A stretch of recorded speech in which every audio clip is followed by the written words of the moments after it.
അങ്ങനെ 2024 ഓണം ആണ് ഇന്ന്. സോ സ്വീഡനിൽ എത്തിയിട്ടുള്ള എൻ്റെ ആദ്യത്തെ ഓണം കൂടിയാണ്. കഴിഞ്ഞ വർഷം ഓഗസ്റ്റിലായിരുന്നു ഓണം. ഞങ്ങൾ ഇവിടെ എത്തി എന്തോ സെക്കൻഡ് ഡേയോ അങ്ങനെ എന്തോ ആയിരുന്നു ഓണം. അതുകൊണ്ട് അങ്ങനെ സെലിബ്രേഷൻ ഒന്നും ഉണ്ടായില്ല. ഇവിടെ നിന്ന് സെറ്റിൽ ആവുന്നതിൻ്റെ തിരക്കിലായിരുന്നു. പക്ഷെ ഈ പ്രാവശ്യം നമ്മളെ ഓണം സെലിബ്രേഷൻ എന്ന് വേണമെങ്കിൽ പറയാം. ഞങ്ങൾ ഫ്രണ്ട്സ് എല്ലാം കൂടെ ഒരു ഗെറ്റ് ടുഗെദർ പോട്ട്ലൊക്കെ ആയിട്ട് കുറച്ച് ഡിഷസ് ഒക്കെ ഉണ്ടാക്കിയിട്ട് ദേവികേൻ്റെ അവിടേക്ക് പോകുന്നുണ്ട്. സോ ഇന്നിപ്പോൾ ഒരു 8-8:30 ആയിട്ടുണ്ട് കേട്ടോ. എനിക്ക് കുറച്ച് ലേറ്റ് ആയി. നമുക്കിപ്പോൾ പോയിട്ട് നമ്മൾ ഉണ്ടാക്കേണ്ട സാധനങ്ങളൊക്കെ ഉണ്ടാക്കാനുണ്ട്. ഇന്നലെ ഉണ്ടാക്കി വെക്കണം എന്ന് വിചാരിച്ചതാണ്, പക്ഷെ അതൊന്നും നടന്നില്ല. ഞാൻ രാവിലെ എണീച്ചിട്ട് എൻ്റെ സ്കിൻ കെയർ ഒക്കെ ചെയ്തു. ബാക്കി വേറെ കാര്യമായിട്ടുള്ള പരിപാടികളൊന്നും കഴിഞ്ഞില്ല. പിന്നെ ഇന്ന് ഞാൻ ഫുൾ ഡേ വ്ളോഗ് ചെയ്യാമെന്ന് വിചാരിക്കുന്നുണ്ട്. അപ്പം എന്തൊക്കെയാണ് ഇവിടുത്തെ ഓണം വിശേഷങ്ങൾ? ഞാൻ ഈ വീഡിയോ അപ്ലോഡ് ചെയ്യുമ്പോഴത്തേക്ക് ഓണം കഴിഞ്ഞ് ഒരു 5-6 ദിവസം കഴിഞ്ഞിട്ടുണ്ടാവും ചിലപ്പം, എനിക്കറിയില്ല. അപ്പം ഇവിടുത്തെ ഓണവിശേഷം എന്ന് പറയുമ്പോൾ ഇവിടെ അങ്ങനെ പ്രത്യേകിച്ച് ഓണം എന്നുള്ളൊരു വൈബൊന്നും വന്നിട്ടില്ല. ഞങ്ങൾ പൂക്കളം ഇടണം എന്ന് വിചാരിച്ചിരുന്നു, പക്ഷെ അങ്ങനെ പൂവൊന്നും കിട്ടിയില്ല. നമ്മൾ ബൊക്കെ വാങ്ങി കട്ടിയൊക്കെ വേണം, അത് വെറുതെ എന്തിനാ, അതുകൊണ്ട് അത് ചെയ്യുന്നില്ല. പക്ഷേ ഇവിടെ കുറച്ച് മലയാളീസിൻ്റെ ഒക്കെ പരിപാടി ഉണ്ട്. അത് സെപ്റ്റംബർ 21 പക്ഷെ ഇന്ന് അങ്ങനെ പരിപാടികളൊന്നുമില്ല. നമ്മളെല്ലാം കൂടെ ദേവികേനെ അവിടെ പോകണു, ഫോട്ടോ എടുക്കണു, സദ്യ കഴിക്കണു, പിരിയുന്നു, നാളെ ബാക്ക് ടു ക്ലാസ്. അതാണ് ഇവിടുത്തെ ഒരു ഓണവിശേഷം. അങ്ങനെ ഇപ്പോൾ നാട്ടിൽ നിന്ന് എല്ലാവരും ഫോട്ടോസൊക്കെ അയച്ച് തുടങ്ങിയിട്ടുണ്ട്. വീട്ടിൽ നിന്നൊക്കെ സദ്യൻ്റെ ഒക്കെ ഫോട്ടോ കിട്ടി തുടങ്ങിയിട്ടുണ്ട്. അപ്പോൾ എന്നാലും നമുക്ക് വേഗം പോയിട്ട് ബ്രേക്ക്ഫാസ്റ്റ് കഴിക്കാം. ഞാൻ രാവിലെ എണീച്ചിട്ട് ചെറിയ ചെറിയ കാര്യങ്ങൾ, എൻ്റെ കാര്യങ്ങളൊക്കെ ചെയ്തു. ഈ പ്രാവശ്യം ഞാൻ നാട്ടിൽ പോയപ്പോൾ ഞാൻ ഓണക്കോടി കൊണ്ടുവന്നിട്ടുണ്ട്. സാരി അല്ല കേട്ടോ, ചുരിദാറാണ് എടുത്തിട്ടുള്ളത്. സെറ്റ് സാരി ഇവിടെ ഇല്ല. എൻ്റെ 1-2 ബ്ലൗസ് ഉണ്ട്, പക്ഷെ സാരി എടുക്കാനോട് വിട്ടുപോയി. പക്ഷെ എന്തായാലും കുഴപ്പമില്ല, എല്ലാവരും നമ്മൾ ചുരിദാർ ഇടാന്നാണ് പ്ലാൻ ചെയ്തേക്കുന്നത്. അപ്പോൾ എല്ലാവർക്കും ഒരിക്കൽ കൂടെ ഹാപ്പി ഓണം. അപ്പോൾ നമുക്ക് ഇന്നത്തെ വീഡിയോ സ്റ്റാർട്ട് ചെയ്യാം അല്ലേ? ഞാൻ എണീറ്റത് ഈ വീഡിയോന്റെ ഭാഗം ഷൂട്ട് ചെയ്തപ്പോഴത്തേക്ക് ആൻസി മെസ്സേജ് അയച്ചിട്ടുണ്ട്, ഞാൻ കിച്ചണിൽ ഓൾറെഡി ഉണ്ടെന്ന് പറഞ്ഞിട്ട്. ആൻസിയാണ് ഇന്ന് കിച്ചടിയും അതേപോലെ തന്നെ ഉപ്പേരിയും ഉണ്ടാക്കുന്നത്. ഉപ്പേരിയും ഞാൻ പറയുന്നത് തോരനാണ് കേട്ടോ. ചില സ്ഥലത്ത് തോരനും ചില സ്ഥലത്ത് ഉപ്പേരി എന്നൊക്കെ അല്ലേ പറയാം. അപ്പം അവൾ അതാണ് ഉണ്ടാക്കുന്നത്. ഞങ്ങൾ ഉണ്ടാക്കുന്നത്, ഞാനും അമ്മനും കൂടി ഉണ്ടാക്കുന്നത് കാളനാണ്. കാളനായിരുന്നില്ല, മോരുകറി ഉണ്ടാക്കാമെന്ന് വിചാരിച്ചാണ് സ്റ്റാർട്ട് ചെയ്തത്. പിന്നെ അത് കുറുക്ക് കാളൻ എന്ന് വിചാരിച്ചു, പക്ഷേ കഷ്ണങ്ങളൊന്നും നമ്മളടുത്ത് ഉണ്ടായില്ല. അങ്ങനെ ഫൈനലി നമ്മളൊരു കുറുക്ക് കാളൻ വിത്ത് നോ കഷ്ണങ്ങൾ ആണ് ഉണ്ടാക്കിയത്. പിന്നെ നമ്മൾ ഉണ്ടാക്കിയിട്ടുള്ളത് മോരാണ്, സംഭാരല്ലേ, നല്ല ഇഞ്ചിയും പച്ചമുളകും കറിവേപ്പിലൊക്കെ ഇട്ട് അട്ടിച്ചിട്ടുള്ള മോര്. പിന്നെ എന്താ ഉണ്ടാക്കിയത്? പിന്നെ ഒന്നും ഉണ്ടാക്കിയില്ല, പപ്പടം കൊണ്ടുപോയി, അതേപോലെ തന്നെ അച്ചാറും. ഇതൊക്കെയായിരുന്നു നമ്മുടെ സൈഡിൽ നിന്ന് നമുക്ക് ഉണ്ടാക്കാനുള്ളത്. അങ്ങനെ ഞങ്ങളെല്ലാം കൂടെ വർത്താനൊക്കെ പറഞ്ഞ് മെല്ലെ മുറിച്ചൊക്കെ ഇട്ട് അങ്ങനെ നമ്മളെ കാളനുള്ള സാധനങ്ങൾക്ക് അവിടെ ഓൾറെഡി സെറ്റ് ആയിട്ടുണ്ട്. അങ്ങനെ ഫൈനലി നമ്മൾ ഈ കുറുക്ക് കാളനായി. കുറച്ച് ലൂസാണ്, അത്ര ഓവർ കുറുക്കൊന്നുമല്ല. നമ്മളൊന്ന് ടേസ്റ്റ് ഒക്കെ ചെയ്ത് നോക്കിട്ടോ, ഉപ്പും എരിവും പുളിയും ഒക്കെ വേണ്ടതൊക്കെ ഇല്ലേന്ന്. അപ്പം വലിയ കുഴപ്പമില്ലാന്ന് തോന്നി. പക്ഷെ ഞാൻ വിചാരിച്ച ഒരു ടേസ്റ്റ് ആയിരുന്നില്ല, പക്ഷെ എന്നാലും കുഴപ്പമില്ല. അങ്ങനെ നമ്മൾ രാവിലത്തെ കുക്കിംഗ് ഒക്കെ കഴിഞ്ഞു. നേരെ ഞാൻ ബ്രേക്ക്ഫാസ്റ്റ് കഴിക്കാനിരുന്നു. ബ്രേക്ക്ഫാസ്റ്റിന് ബ്രെഡും ജാമും ഒക്കെ തന്നെയാണ് കഴിച്ചത്.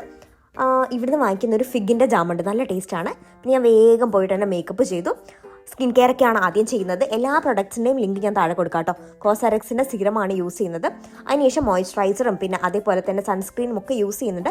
സൺസ്ക്രീനിൻ്റെ കൂടെ തന്നെ ഞാൻ ഫൗണ്ടേഷനും അതേപോലെ ഷുഗറിൻ്റെ ഒരു ഇലുമിനേറ്റിംഗ് മോയ്സ്ചറൈസറും മിക്സ് ചെയ്യുന്നുണ്ട്. എന്നിട്ടാണ് ഞാൻ എൻ്റെ മുഖത്ത് ഒരു ബേസ് ലെയർ ആയിട്ട് ഇട്ട് കൊടുക്കുന്നത്. ഇവിടെ വന്നേരം അങ്ങനെ ഒരുപാട് പ്രാവശ്യമൊന്നും മേക്കപ്പ് വേണ്ടി വന്നിട്ടില്ല കേട്ടോ. ഡെയിലി യൂണിവേഴ്സിറ്റി പോകുമ്പോൾ അതൊന്നും ചെയ്യാറില്ല. പിന്നെ ഞാൻ എൻ്റെ ഐബ്രോസ് ഒക്കെ ഫിൽ ചെയ്ത് കൊടുത്തു. അതിനുശേഷം ബ്ലഷ് ഇട്ട് കൊടുത്തു. യൂസ് ചെയ്തിട്ടുള്ള എല്ലാ പ്രൊഡക്ട്സിൻ്റെയും ലിങ്ക് ഞാൻ താഴെ കൊടുക്കാം. ആമസോണിൽ സെയിൽ നടക്കുന്നുണ്ട്.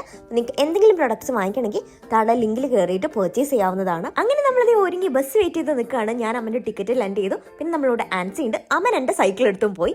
ദേവികേൻ്റെ അവിടേക്കാണ്. അപ്പോൾ അധികം ദൂരമൊന്നും പോകാനൊന്നുമില്ല.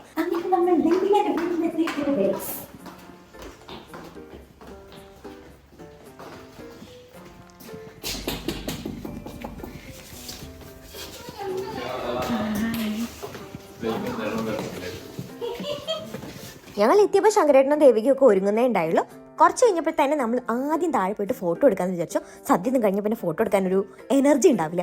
അങ്ങനെ ഇതേ ശങ്കരേട്ടൻ്റെ മുണ്ടാണ് അവൻ ഉടുത്തിരിക്കുന്നത്. കുറച്ച് നേരം നമ്മൾ ഇന്ന് ഫോട്ടോ ഒക്കെ എടുത്തു. പിന്നെ അടുത്തത് നിങ്ങൾ കാണുന്നത് ആ മുണ്ട് കൈമാറുന്നതാണ്. ആകെ ഒരു മുണ്ടേ ഉണ്ടായുള്ളൂ കേട്ടോ, ശങ്കരേട്ടൻ്റെ കയ്യിൽ മാത്രം. അപ്പോൾ പിന്നെ എനിക്ക് ഒരാഗ്രഹം ഉണ്ടായിരുന്നു മുണ്ട് എടുത്തിട്ട് അവൻ്റെ കൂടെ നിന്നിട്ട് ഫോട്ടോ എടുക്കണമെന്ന്. അതിന് വേണ്ടി ഞാൻ അവനെ കൊണ്ട് മുണ്ട് എടുപ്പിച്ചതായിരുന്നു. സാധനം കയ്യിലുണ്ട്. അങ്ങനെ നമ്മളെല്ലാവരും കുറച്ച് അധികം സിംഗിൾ ഫോട്ടോസും ഡബിൾ ഫോട്ടോസും ഒക്കെ എടുത്തു. ഡബിൾ ഫോട്ടോസ് എടുത്തു, കപ്പിൾ ഫോട്ടോസ് എടുത്തു. സോ അതെ, ആകെ ഒരു മുണ്ട ഉണ്ടായുള്ളൂ, ശങ്കരേട്ടന്റെ മുണ്ടാണ്. അപ്പൊ അത് വെച്ചിട്ടാണ് നമ്മൾ എല്ലാരും ഇതാക്കണത്. എന്താണ് പറയാനുള്ളത് ഓണായിട്ട്? ഹാപ്പി ഓണം, ഹാപ്പി ഓണം, എല്ലാവർക്കും ഹാപ്പി ഓണം.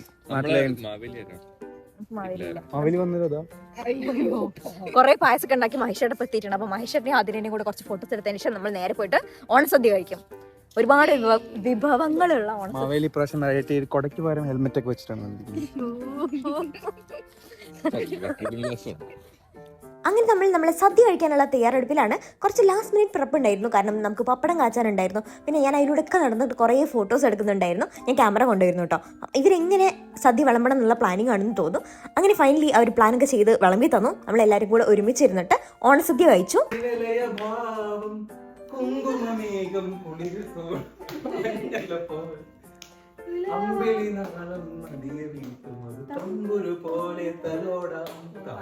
ഗുജറാത്തി കാൽത്തള കെട്ടിയ മലയാളി പെണ്ണാണ്, പഞ്ചാബിയിൽ അഞ്ചിക്കൊഞ്ചും മണവാട്ടി പെണ്ണാണ് ഞാൻ.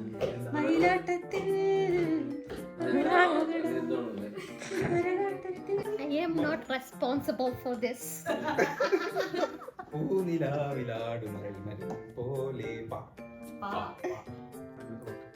പച്ചക്കറിക്കയറ്റത്തിൽ ഒരു മുത്തശ്ശി പൊട്ടറ്റോ ചൊല്ലി, കുഞ്ഞോളെ കുമ്പാരി മാമണ്ട് ചാഞ്ചാട്, വെള്ളരി പിഞ്ചു പോലും ചുമ്മാ കള്ളക്കണ്ണീരൊഴുക്കി, തക്കാളി പപ്പാളി അച്ചിങ്ങ മുച്ചിങ്ങ പിച്ചിങ്ങയൊടുത്ത് പിച്ച നടന്നു ചൊല്ലി, കുഞ്ഞോളെ കുമ്പാരി മാമണ്ട് ചാഞ്ചാട്.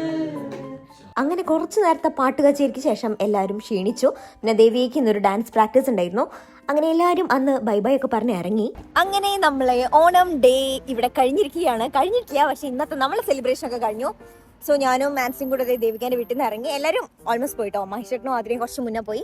നമ്മളിപ്പം സ്മോർലിക്കലിൽ വെയിറ്റ് ചെയ്യാണ് നമ്മളെ ഡൽഹിയിലേക്കുള്ള ബസ് എടുക്കാൻ വേണ്ടി. ഇപ്പോൾ കറക്റ്റ് 5 മണിയായിട്ടുണ്ട്.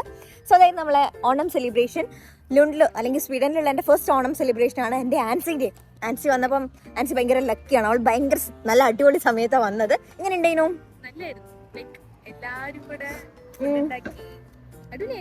അതെ, നല്ലായിരുന്നു. അങ്ങനെ അപ്പം ബേസിക്കലി അതാണ്. നിങ്ങൾക്ക് ഇന്നത്തെ വ്ളോഗ് ഇഷ്ടമായിട്ടുണ്ടെങ്കിൽ നമ്മളെ ഈ വീഡിയോ ലൈക്ക് ചെയ്യുക, ഷെയർ ചെയ്യുക. വീഡിയോ അല്ല, നമ്മളെ വീഡിയോ തന്നെ ഷെയർ ചെയ്യുക. ചാനൽ സബ്സ്ക്രൈബ് ചെയ്തില്ലെങ്കിൽ സബ്സ്ക്രൈബ് ചെയ്യുക. മറ്റൊരു വീഡിയോ കാണാൻ. ബൈ.